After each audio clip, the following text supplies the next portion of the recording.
This episode may contain content of a graphic nature, including descriptions of physical and sexual violence against adults, children, and animals.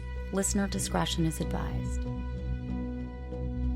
Hi everyone, I'm Tanya. And I'm Talia.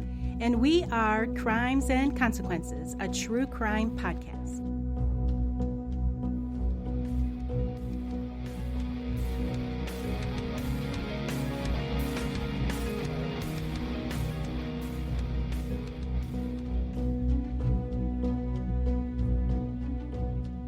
Hi, Talia. Hi, Tanya. How are you today? Today's okay. Today's okay? It's okay. Let's move on from this. Yes, let's move on. Are you ready for a new story today? Please, I need something. Please. To bring you out of your depression? This will do it. Not. It will probably make me feel better in some sick way.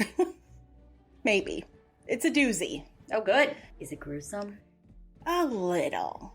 That means it's freaking nasty is what that means. Coming just from you. A little. But before I start, I want to remind everyone to subscribe or follow on whatever podcast app you're listening to us on right now. And stay tuned for a promo from our friends at Red Rum. It is a true crime podcast. Red Rum. Red Rum. Okay, so we're just going to start. I am going to tell you today the story of Earle Leonard Nelson. Have you ever heard of him? No. Well, he was the first serial killer in the United States whose crimes gained widespread media attention. What kind of media was? Newspaper, radio, and magazines. And not only were his crimes known in the U.S., they made news in Canada and Australia. He was also determined to be the very first sex murderer, which is someone who derives sexual satisfaction from the murder in the 20th century in the United States. And his confirmed murder count was 22 people, which was the highest recorded kills in the U.S. until Dean Corll, the Candyman, where his crimes were discovered in 1973. So Earle's streak of being this horrible, deadly person lasted quite a long time because his killing streak lasted from 1926 until 1927. So I'm just going to tell you all about him. Earle was born in 1897 in San Francisco. He never really had a chance to grow up with his parents because his mother died when he was about 9 months old from syphilis, which she contracted from Earle's father. And then his father died about 6 months after that, also from syphilis. After his parents died, Earle moved in with his grandmother, Johnny Nelson. She was a widow. Johnny still had children of her own living at home. They were under the age of 13, so there were kids at home. She was a devout Pentecostal, and religion played an important role in Earle's upbringing. She did genuinely care for him, but she was a little emotionally distant. So I'm thinking she wasn't really affectionate. Even from an early age, he was a difficult child. At times he was hyperactive, and then at other times he was extremely depressed. He really didn't pay too much attention to hygiene, which kind of horrified Johnny because she really tried her hardest to raise a God-fearing young gentleman. Cleanliness is godliness. Yes, cleanliness is godliness. And he's stinky. And one of his more strange habits was the way he ate his meals. During dinner, he would drench his food in olive oil and then push his face into the plate and slurp up his food. Doesn't that just sound gross? Oh, yes. It was described as like how an animal would eat. So this just caused him to be ridiculed by the children in the home, which technically were his aunt and uncle. So it kind of put a wedge in their relationship, so they weren't really close growing up. Besides his weird eating habits, he also did other strange things. He would often leave school dressed in one set of clean clothing and return home wearing a completely different outfit. Most of them being much more dirty and worn than what he left home in. He would also talk to invisible people. He would compulsively quote the Bible, and he would watch female members of his family undress. He was expelled from grade school when he was 7, because of his unruly behavior. When he was 7? When he was 7. When he was about 11, he was showing off for a group of neighborhood kids on a bike, and he was racing in front of a streetcar. The trolley clipped the back end of his bike, and he was knocked to the ground. He was knocked unconscious, and he had a really bad head wound and spent the next week hospitalized, coming in and out of consciousness. Once he was released, he suffered from frequent headaches and memory loss. People like to attribute his weird behavior to this head injury, but he was acting weird before that. Yeah, you just described a weirdo to me before the injury. Mm-hmm. When Jenny died in 1908, his Aunt Lillian and her husband took in 14-year-old Earle, who had just finally dropped out of school for the last time. Lillian was 10 years older than Earle, and she was genuinely fond of him. And like Jenny, who was her mother, Lillian tended to overlook some of the weird behavior that Earle exhibited.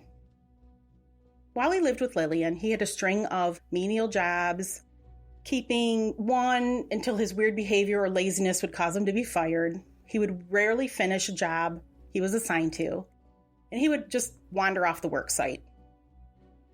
Again, he would often leave home in one set of clothes and come back in another. As a young man, he was a compulsive masturbator. Oh, there you go. I knew you were going to drop some bomb on me. He started picking up sex workers when he was 15 in San Francisco's red light district. He also began to drink a lot, often disappearing on alcohol-fueled binges. And if his behavior wasn't weird enough, it grew more and more strange. He was known to walk around the house on his hands and often came home looking like he had been in a fight. In the spring of 1915, Earle's life of crime began. He had left Aunt Lillian's house and would wander all over Northern California with no set destination in mind. Because he had no money, he would often commit petty crimes and maybe work a job here and there to keep himself afloat. However, he made a really bad decision when one night he broke into a cabin in rural Plumas County. He thought it was abandoned, but it wasn't. He was surprised when the owner arrived, and Earle fled to the nearby woods to try and escape, but he was eventually tracked down, arrested, and tried for burglary. He ended up being sentenced to 2 years in prison. He went to San Quentin, and he was barely 18. Oh, that's not a good start. No. It's not a good start to your adulthood. It just goes from bad to worse. Oh, good. He was released 2 years later, and this was around the time the United States was being drawn into World War I. Earle decided to enlist in the Army. It didn't take very long before he realized Army life just wasn't for him. He went AWOL one night after being assigned to stand guard, and he set off for Salt Lake City, Utah. Utah really didn't agree with him. He didn't want to become a Mormon, so he decided to give military life another try.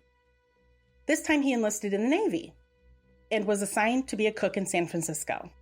He only made it there a month before he deserted again. Unbelievably, he once again tried to join military life and became a medical corpsman. And this is where he began exhibiting signs of mental illness. He deserted again. Surprise. Surprise. He went back to the Navy and immediately became a problem. He refused to work. Instead, he spent his time reading the Bible and prophesizing about the apocalypse. Within a month, he was committed to the Napa State Mental Hospital. During Earle's intake interview at the Napa State Mental Hospital, he admitted to masturbating daily between the ages of 13 and 18, but he said he hasn't done it since then. Isn't that normal for boys? I would think so. I didn't think that was too weird. I was never a teenage boy, but... I've never raised a teenage boy either, but I'm assuming. He admitted he was an alcoholic, but he said he hadn't taken a drink in the last 7 months. A psychiatrist who conducted his initial intake determined that Earle didn't seem to be violent, homicidal, or destructive. Earle told him about hallucinations he had had and other paranoid delusions. He told him he had seen faces, heard music, and at times believed people were poisoning him. And sometimes the voices would whisper to him to kill himself. Yeah, they're never positive voices. I know, right? Never like you're so amazing. You're amazing. Well, you're beautiful. His physical exam showed evidence of gonorrhea and syphilis, which Earle said he contracted before his 16th birthday. Gross. I know. He displayed a preoccupation with religion and God, and he told them he was going to escape. No. Heads up. Believe it or not, he escaped twice from the Napa State Mental Hospital in the 13 months he spent there. That earned him the nickname Houdini from the other patients. Both times he was captured and returned back to the hospital. He was eventually released, and Earle found himself once again at Aunt Lillian's house. She took him in, helped him find a job as a janitor at St. Mary's Hospital near San Francisco. While working at the hospital, he met another employee there, Mary Martin, who was 58. She was described as a shy, quote, old maid, end quote, who worked in the housekeeping department of the hospital. She attracted Earle because she reminded him of his grandmother. A romance bloomed, and soon they were married in a Catholic church. During their marriage, Mary ended up in kind of a maternal role, surprise, and she described their relationship as being, quote, a trying experience. Earle often refused to bathe, he had horrible table manners, and he had an insatiable sex drive. He required sex every night, and on the nights when Mary wasn't interested, he masturbated in front of her. Oh! She was completely horrified because hello. she believed masturbation was a sin. So you can only imagine her horror. Oh. As time passed in the marriage, Earle grew to show signs of extreme jealousy. He was irate whenever she talked to another man, even her own brother, and he would often become violent. He wouldn't attack her, but instead destroyed furniture and other personal property that they owned. He suffered terrible migraines, which no medicine or care from his wife could ease. During one such attack when he was at work, Earle fell from a ladder and struck his head on the ground, knocking him unconscious. He was hospitalized, but fled the hospital after 2 days. This head injury is described as something that further loosened his grasp on his own sanity, and he began to see visions and hear voices, which were often of a religious nature. You know, that's also the age where developing paranoid schizophrenia is most common. In your early 20s? Mm-hmm. Really? I didn't know that. Yeah, and it's with males more than females. Well, this sounds like a textbook case. I'm not a licensed physician. Earle became even more violent and paranoid toward his wife, and for the first time, Mary began to fear for her own safety. Eventually, Mary told Earle she was not going to accompany him when he wanted to leave their home in Palo Alto and move somewhere else. He left without her, but came back the next day begging her to take him back, but she refused, which probably saved her life. I'm just going to tell you. Now Earle is off on his own. And on May 19th, 1921, he posed as a plumber to enter a home in San Francisco. And when he got inside, he attempted to molest a 12-year-old girl named Mary Summers in the basement. His attempt was cut short when she screamed and attracted the help of her older brother. Earle fled, but was captured hours later while riding the trolley. At a mental competency hearing, he was deemed dangerous, and then he was recommitted to Napa State Mental Hospital. He would escape again on 2 occasions before being discharged from that hospital in 1925. While he was in Napa, Earle was immediately diagnosed by his psychiatrist as a constitutional psychopath with outbreaks of psychosis. The staff was also alerted to his penchant for escaping. Doctors called that nomadic dementia. So because of this warning, Earle was not allowed to roam the grounds of the hospital without being restrained. During the first 2 weeks after he was admitted, he tried to escape, but he never managed to get outside the hospital. At first, thanks to apparently the treatment he was receiving from an anti-syphilis drug, Earle seemed to improve slightly. His record for the first year of his stay at Napa showed he was cooperative and capable of performing menial tasks. Also, he could carry on a normal conversation. He continued to show signs of religious mania. He also made a few half-hearted attempts to escape, but gradually the staff became more trusting of him, and he was allowed in certain areas without restraints. However, his progress was short-lived. His case file showed that around 18 months into his hospitalization, he began to get agitated and melancholy and seemed really restless. He refused to take the anti-syphilis drug that they were giving him and would warn doctors that he was going to escape. He loves to escape. This guy really is like Houdini. On November 2nd, 1923, that's exactly what he did. He escaped and wound up at Aunt Lillian's in the middle of the night. She said when he showed up, she was scared to death and gave Earle a set of her husband's clothes to wear. She convinced him, though, that her house was not the safest place for him to be, so he fled her home. As soon as he was gone, Lillian called the police and the Napa hospital to let them know Earle had shown up. He was apprehended after 2 days that he spent on the streets of San Francisco. Taken back to Napa, Earle remained there for another 16 months, during which time no further entries were put into his record. So whether he improved or didn't improve, it's unknown. But 4 years, almost to the day where he assaulted Mary Summers, Earle was released from the hospital. The only note in his file read, "Discharged as improved." Okay. Earle managed to convince Mary to take him back. Really? I know. I can't believe Seriously? it.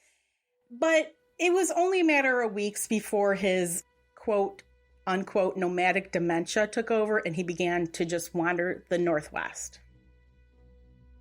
62-year-old Clara Newman operated several boarding houses in the San Francisco area. She was known for her tidy home, also that she was very strict but fair with her boarders. On February 20th, 1926, she had a vacant room she was looking to rent, and Earle showed up to see it. When he showed up, he was looking very respectable. He had a neat suit on, and he had a hat. He rang her doorbell, and she answered the door. Earle didn't know if anyone else was in the house, and at the time it was nearly empty except for Clara's nephew, and he's an adult. As Clara is showing Earle the vacant apartment, her nephew headed downstairs because he smelled something cooking in the kitchen. He found a frying pan that looked like it was cooling and that Aunt Clara had just been interrupted while she was cooking. He went through the kitchen into the hallway and saw a large man with a hat pulled low over his eyes and his coat collar turned up, opening the front door as if to leave. The nephew says to the man, which is Earle, "Can I help you?" It totally surprised him. The nephew didn't get a good look at Earle, except to see that his skin tone was like an olive complexion. Earle was startled and he said, "Tell the landlady I'll return in an hour. I want to rent the bedroom." He then turned without waiting for a response and left. By the time the nephew got to the front door to look after the man, Earle had already made it down the steps and around the house and was gone. So this nephew returns to his room. He was resuming the work he was working on. After a few hours, he went downstairs to look for Aunt Clara. When he got to the kitchen, he noticed it was in the exact same condition, that the frying pan still had the sausages on the stove. The nephew asked other residents if they had seen Aunt Clara, and no one had. Everyone began searching the home for her, and they ended up finding her body. There was 2 different accounts that I found in my research of how she was found, so I'm not sure which is true. One said she was found propped up on a toilet seat, her dress pulled up to her hips. The other said she was found in the vacant apartment that she had shown to Earle. And again, her clothes were bunched up around her waist. Both accounts reported that she had been beaten. Her autopsy concluded she had been strangled, most likely by bare hands. She had also been sexually assaulted after her death. I knew it. He's a sicko. After her death. That's just the goddamn sickest. And she's an older lady. I mean, 62 is not old, don't get me wrong. No, it's not old. It used to be old. Now it doesn't. No, it's not old. It's not old at all. It's just a baby. A little over 2 weeks later, on March 2nd, 1926, in nearby San Jose, California, Laura Beale was found murdered under very similar circumstances as Aunt Clara was. She also had a boarding house, and she died in almost the identical way as Clara.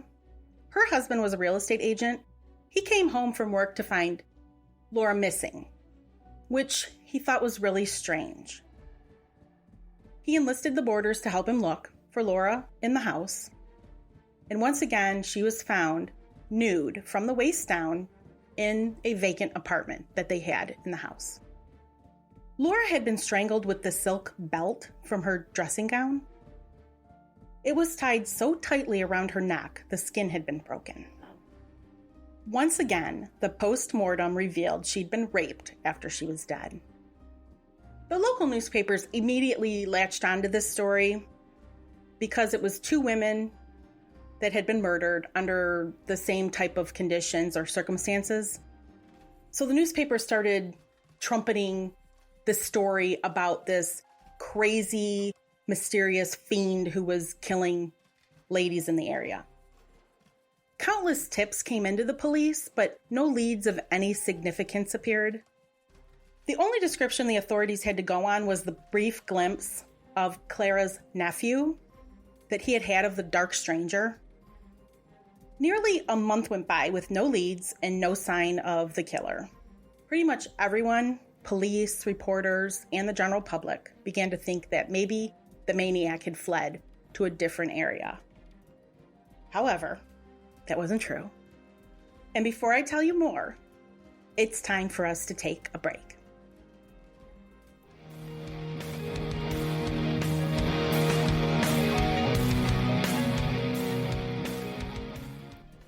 Hey everyone, if you go to our website, tntcrimes.com, you can find full unreleased episodes available for individual purchase. You can also join our membership where you get unlimited access to all of our unreleased episodes and early releases, mini episodes, and so many other awesome things. So go to tntcrimes.com, and thanks again for all your support.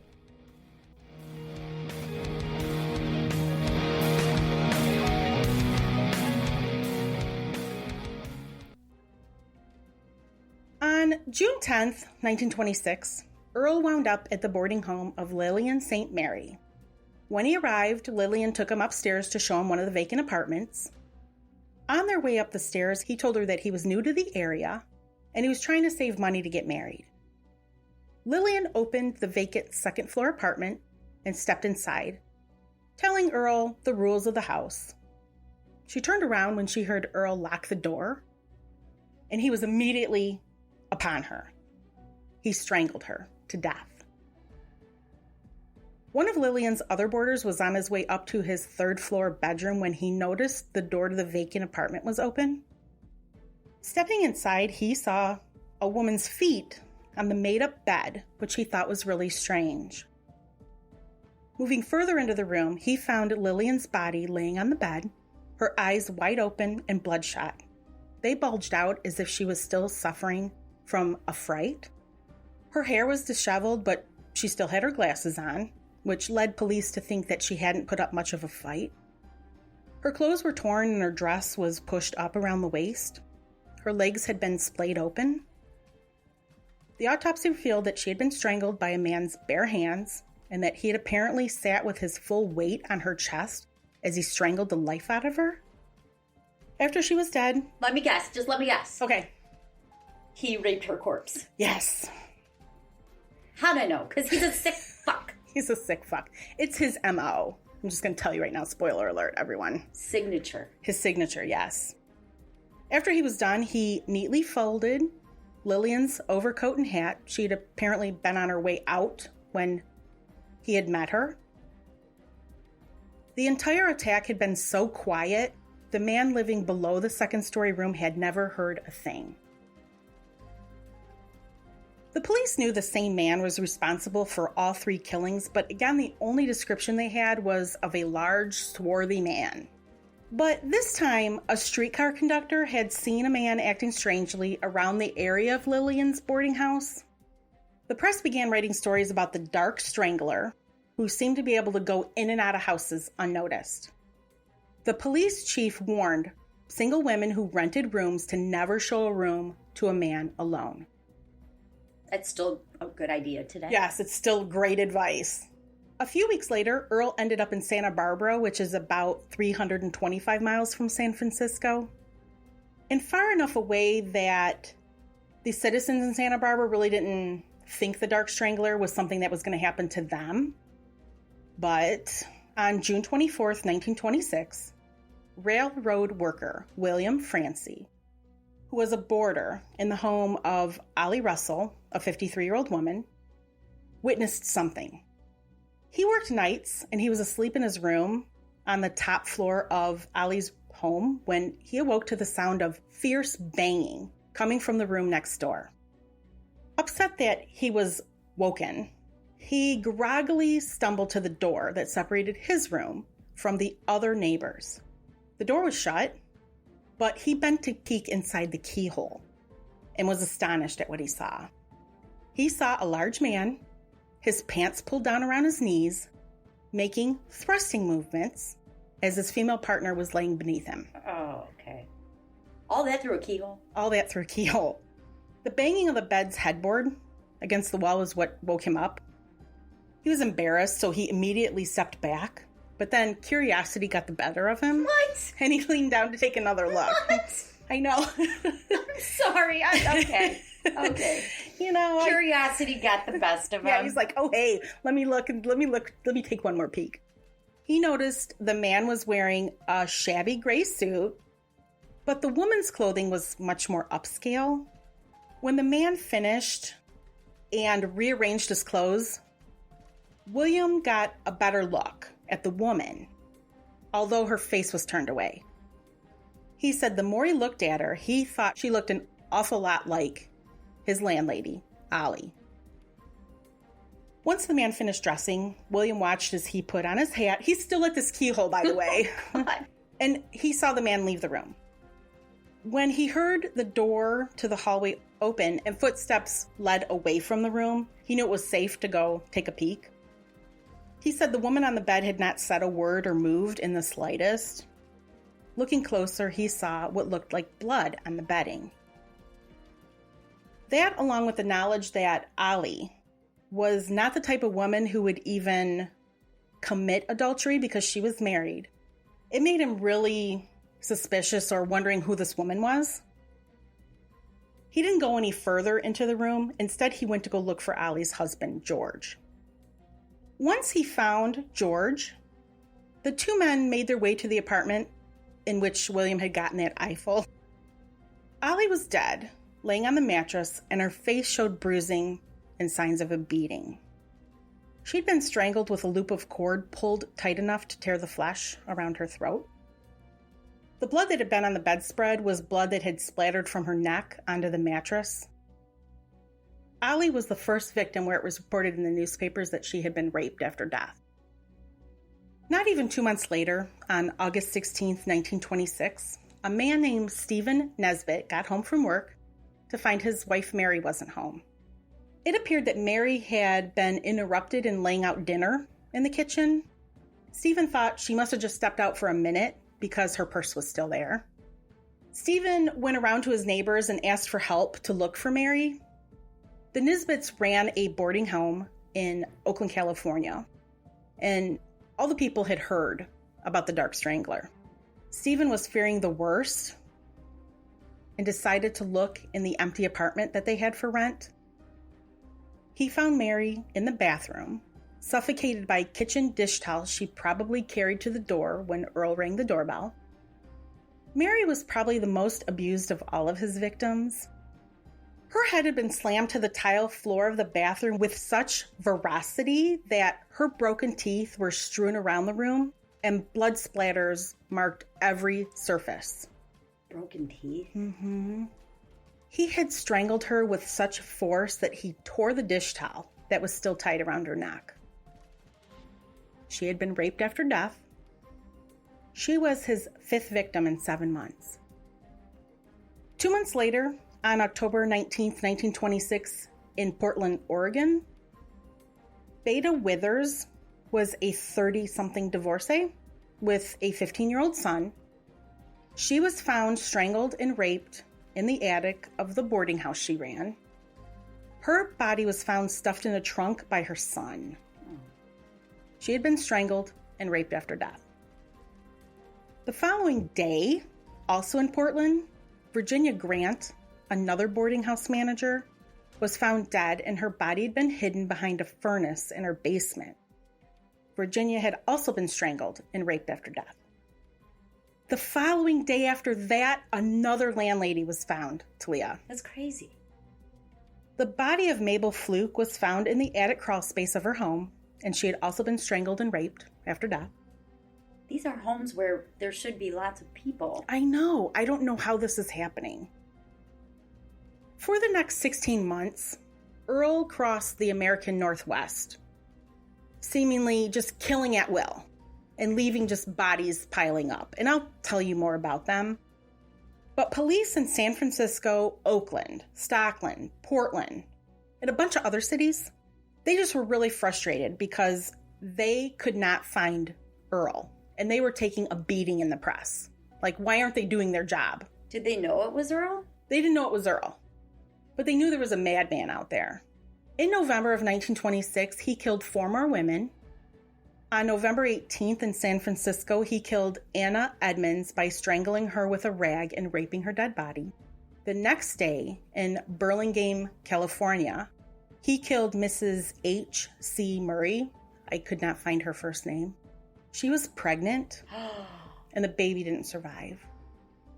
A few days later, on November 23rd, in Seattle, Washington, he murdered Florence Monks in her boarding house. Her body was found by the caretaker stuffed behind her furnace. On November 29th, he killed Blanche Myers, who was strangled and raped after death. Police were able to get fingerprints at her crime scene from the iron bedpost in her room. So we're at 12 victims now. In like a year, right? Not even a year. His first victim, I believe, was in February. Sometimes Earle left his victims alive. He stayed in Portland for a few days and made a positive impression on some elderly landladies with whom he stayed, because he did go to other boarding houses. The women only remembered a pleasant, quiet young man who studied the Bible and left suddenly without paying the remainder of his bill. He's so nice, but he didn't pay. In December of 1926, he killed 3 more women.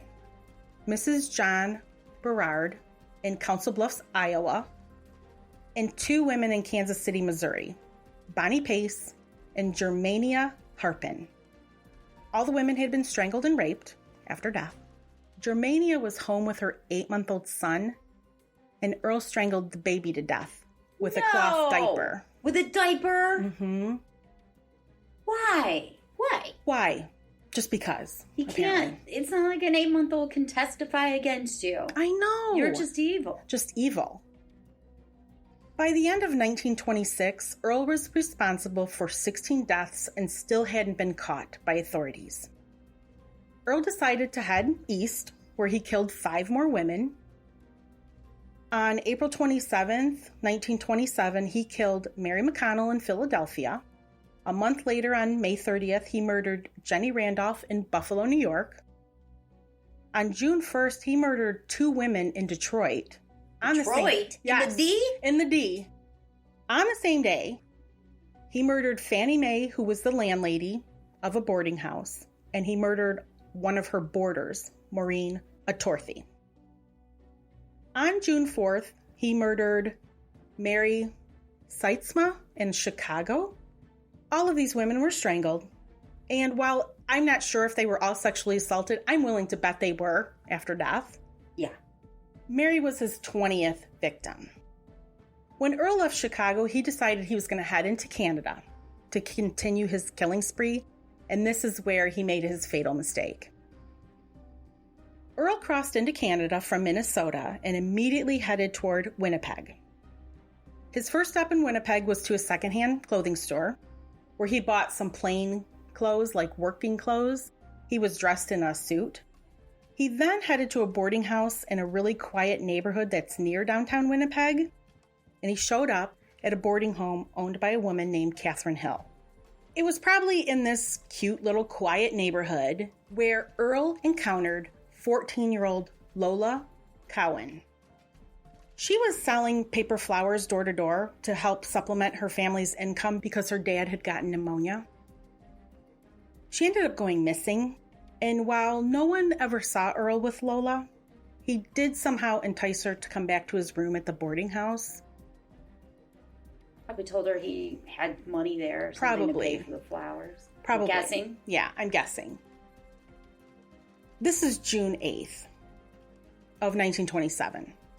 2 days later, Earle met Emily Patterson as she was cleaning her house. Somehow he managed to get inside her home where he killed her and then sexually assaulted her after death. He hid her body in the home, but it wasn't discovered right away. Her husband, William, realized she was missing that evening, and he started to grow a little frantic. He was a really religious man, so he knelt down to pray and ask for God's help. Emily had last been seen that morning by a neighbor, and she failed to pick her kids up from an after-school play date they had. William asked God to direct him to where Emily was, and after his prayer was said, he stood up from his kneeling position. As he rose up, his leg lifted the bedspread that showed a glimpse of Emily's favorite wool sweater. William reached under the bed, and that's where he felt Emily's cold, dead body. Wow. After Emily's death was reported to the Winnipeg police, they decided to do a sweep of all the boarding houses in the city.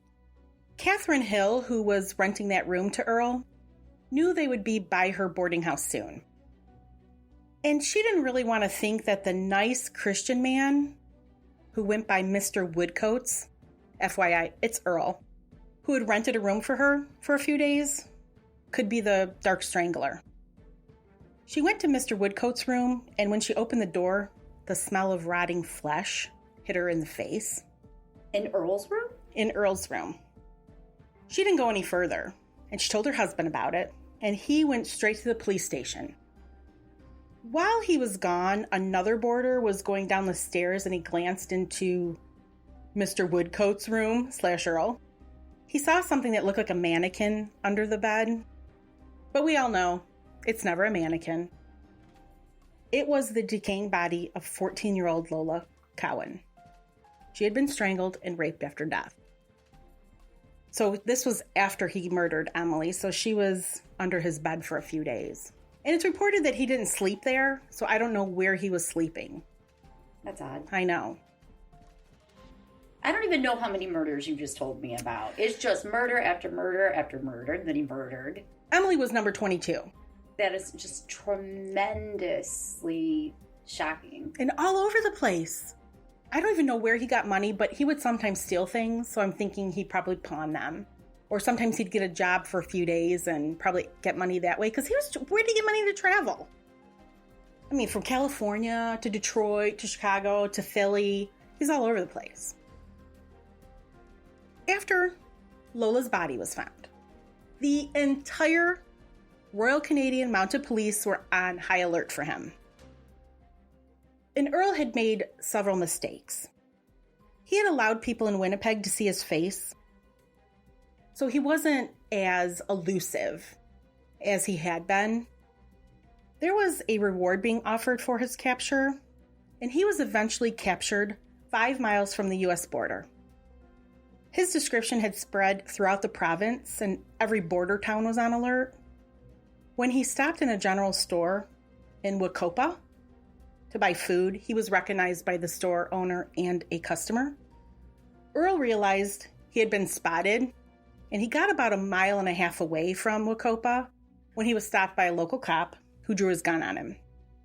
Earle immediately raised his hands and surrendered. When he got to jail, he insisted his name was Virgil Wilson and that he was a day laborer. He was very cooperative with the police, so much so that they began to doubt that they had the right man. He seemed so nice to them, and despite the fact his physical description matched the Dark Strangler, they began to wonder. But he was put in a cell without his shoes, socks, and belt, which was standard. They locked the cell door, and the constable went to telegraph Winnipeg police about the news that they've got the Dark Strangler. When the constable went back to check on Earle, the cell was empty. What? Earle had escaped by picking the lock with a wire he had found. The constable immediately formed a posse, and there was a massive manhunt to find Earle. They thought he should stand out because he's in his bare feet. He's in his bare feet? Mm-hmm. Earle managed to find an old barn to hide in for the night. In the barn, he found an old sweater and a pair of hockey skates that he took the blades off of to form into shoes. Oh. The next morning, he ran into a farmer who he bummed a cigarette from, and it didn't take long for the farmer to realize he was chatting with Earle. He waited for Earle to move along the road before he alerted police, and Earle was captured for a second time. As the witnesses and police from various jurisdictions pooled their evidence, a more complete picture of Earle's MO evolved. He usually killed shortly after he had been shaved and barbered. Then he let his appearance grow more shaggy until the need to murder became unbearable, and then he would go get shaved and barbered and kill someone. From his wife, Mary, police were able to report that Earle had not been home during any of the times of the killings. Other evidence that Earle was the killer was the fact that a knife with a blade that appeared to be burned by an electrical spark was found in his possession. The killer of the landlady in Detroit had used an electrical cord cut with a knife to commit the crime. So at the time, police predicted the man would have a knife with an electrical burn, apparently. Oh.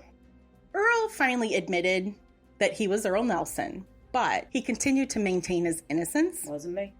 He said, quote, "Murder just isn't possible for a man of my high Christian ideals," unquote. Shut the hell up. I know. He said that. He was quoted in a newspaper with that. Within weeks of his capture, he was indicted for murders in San Francisco, Portland, Detroit, Philadelphia, and Buffalo. It was clear, though, that he was going to be tried first in Manitoba, which at the time still had the death penalty. Many detectives visited Earle in the hopes that he would confess to some more unsolved murders that they had, but he never did. He didn't cooperate with them. And in the information I found, they think that there's probably 6 or 8 more murders that they want to attribute to him because the modus operandi is very similar. He just continued to insist that he was innocent. His killing spree began February 20th, 1926, and ended on June 10th, 1927. Earle was put on trial, and during his trial, the prosecution called eyewitnesses and family members of Earle's victims. It was very sensational.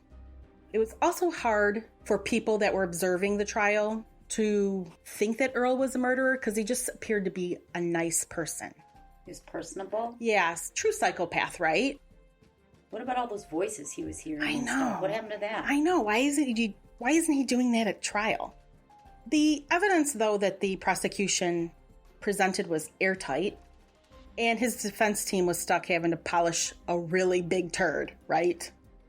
His defense team just hoped that Earle would be found not guilty by reason of insanity. His defense team tried to use family members of his to show that he was insane. Like, Mary testified that Earle would leave in one set of clothes and come back in another. She told the jury how he had seen visions while in the Napa hospital and how he drenched his food in olive oil. She told the jurors about his jealousy, and once he had tried to give $2 for a down payment on a house.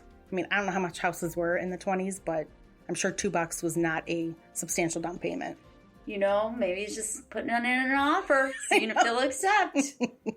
Lowballing it. Lowballing it.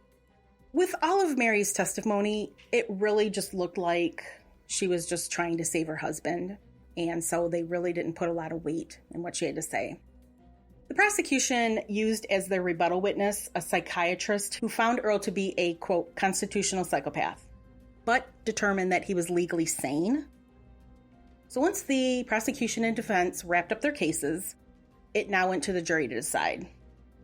The jury deliberated for less than an hour and came back with a guilty verdict. The judge did the sentencing, and he sentenced Earle to death. As the verdict and sentence were read, Earle just stood there and stared blankly as if he didn't understand what was going on. He appealed his sentence and adamantly insisted he was innocent. He granted interviews to journalists to try and win sympathy, but the highest court in Manitoba disagreed and ordered the execution to go forward immediately. On the day before his execution, which was January 12th, 1928, Earle met with family members of two of his victims, including Lola Cowan's mother, but he still insisted he was innocent. I'd be so pissed to I would listen too. to somebody deny it. Right, when you know you did it. When, you know that. Yeah. You know you did it. On the day of his execution, the next day, January 13th, he went peacefully, still proclaiming that he was innocent, to the gallows. He told reporters he had made his peace with God.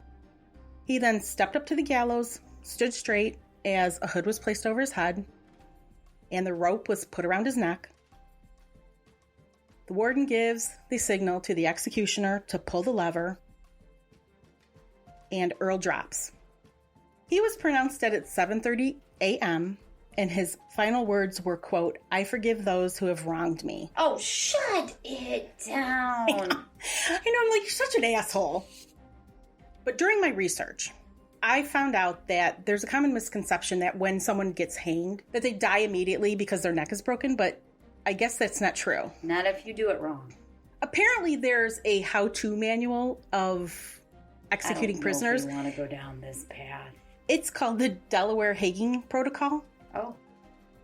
What happens in a proper hanging is that when the prisoner is dropped, the cervical dislocation in their neck, like their skull is severed from their spinal cord, that renders them unconscious.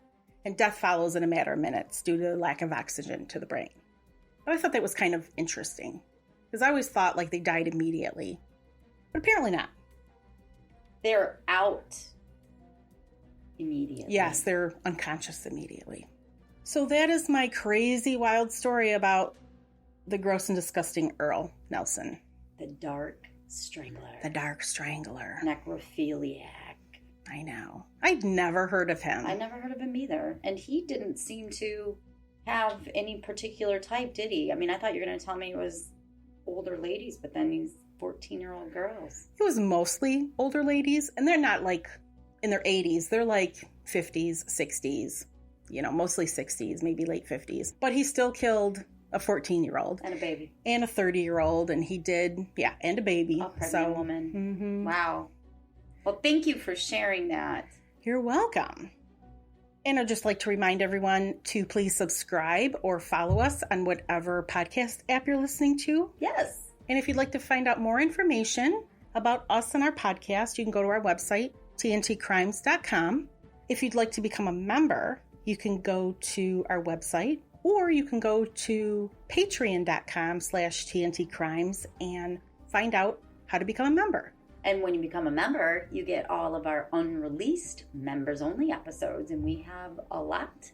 And you can join us for our live episodes, which are fun. They are fun. They are fun. We do the more graphic cases on the live episodes for the members that can handle it. You can go to our Instagram and find out more information on us at TNT Crimes Podcast. Don't go to Twitter.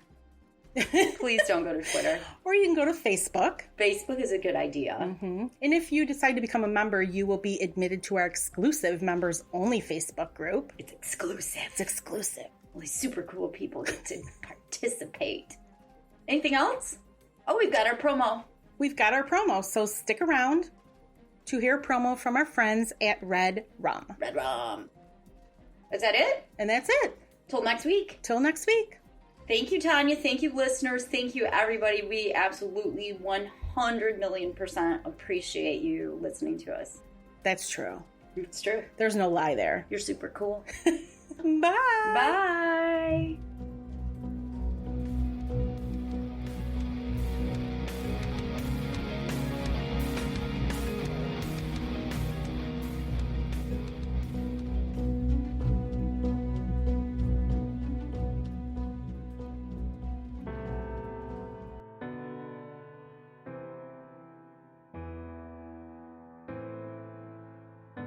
The two sets of friends immediately hit it off, and just after midnight, Hannah, David and their friends decided to head out onto the strip.